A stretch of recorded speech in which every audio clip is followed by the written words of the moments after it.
do know we don't have a ton of time, but I would like to ask the panelists to weigh in on maybe some combination of my question, which is how do you get started in this area, and Steve Baskoff's question, which is what are the costs associated with it?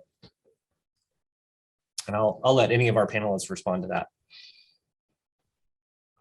I can start. I mean, say that between 2019 when I arrived at Vanderbilt and now, the price from a HTC Vive with the computer went from $3,500, $4,000 for a good system to now $250, $300 for something that is similarly capable. Obviously not to the same degree, but with these kinds of third-party apps, it's an amazing consideration, especially for the classroom itself.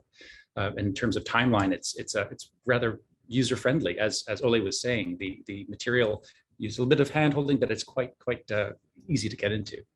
As a participant, right? As a participant and as a developer to some degree, depending on the app. The Spatial, for instance, allows you to take models that are produced elsewhere, bring them in a very, very drag and drop kind of way.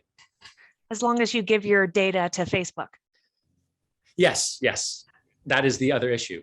The only issue is that the Oculus is one way of interacting with it, but with the Spatial app itself, it's completely separated from Facebook. It is an app that is on the web as well. So that's, at least we have a modicum of separation. And it's my understanding that right now with the Oculus, you do have to log into a Facebook account to use it, right? So it's not jailbroken. I think you can buy an unlicensed set for $500 extra.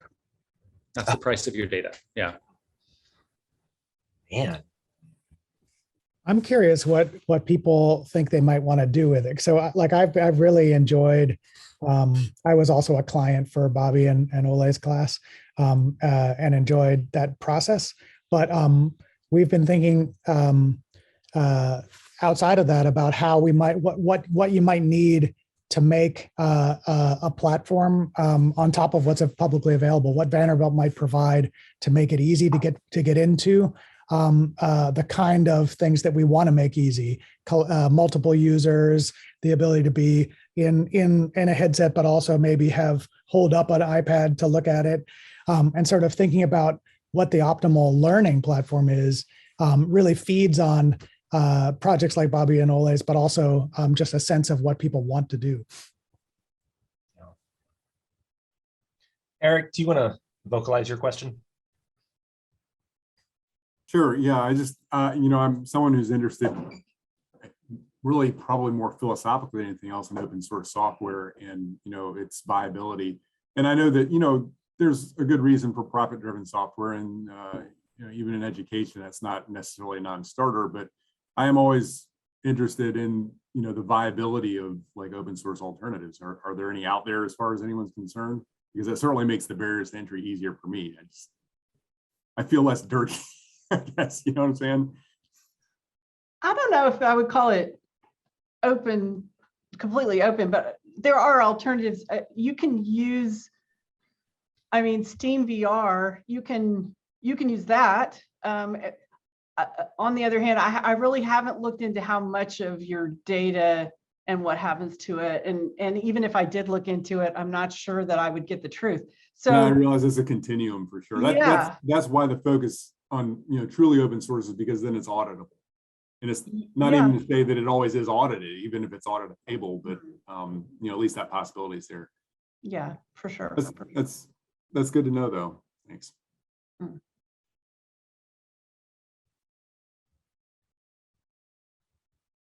From that perspective, the example I was giving of Spatial, it is open, it's free. You have your data linked to your own servers, your Google Drive, your Slack or Figma, whatever you're using, but it is served through them somehow. So if you want a truly collaborative element, there would have to be a third-party server at some point in the mix. That's usually understood, I guess. I don't carry around servers anyway. Right. We're all giving something to Zoom right now. Exactly. I will say VR chat allows you to upload custom avatars and also custom environments.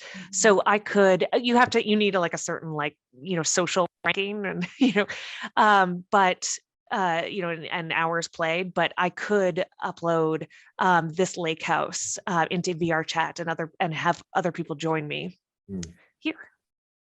So Chris, can you say more about so the idea of using music or doing music? I've even seen real difficulties with using Zoom. There's a synchrony problem with online collaboration of music. But what's the context that you would want? So I'm at the Blair School of Music, and I was just wondering if there's a way to incorporate virtual reality with the live performances that take place, just for that immersion effect. Uh-huh. I saw a pretty good VR opera over the summer where they were playing the music live. I'll find the name of it and share with Derek. But one problem, they did have technical difficulties, so it required us to access the sound differently than the headset. Like we had to use, I think, the web browser to access the sound. And for my money, I would have rather had the sound work and be live, but I think that there's a lot of emphasis on the work being live. So Krista, then it was the artists weren't coordinating over, they were in physical space together, right? They were in physical space together, Okay. like separated by plastic. Yeah. And then they were playing, much like, they had avatars Uh-huh. that were moving through space, and we could sort of walk amongst them. Cool. So yeah, Dean Candelaria has a 21st century vision where he wants to take the Blair music out into the world globally. And I keep hearing from the different professors here how they're able to relate more with the students because using the VR technology and then immersion. Mhm. And I was just wondering if there was a way to do that with the live concerts that Blair are producing. Cool. I mean, I think the best the best company that I think is doing live performance, not necessarily music, is Tenderclaw. Like the Under Presents, and they did a production of The Tempest. And there was some music, but it was mostly sort of live actors, but that's the best that I've seen incorporating live performance and participatory VR players. I will look that up.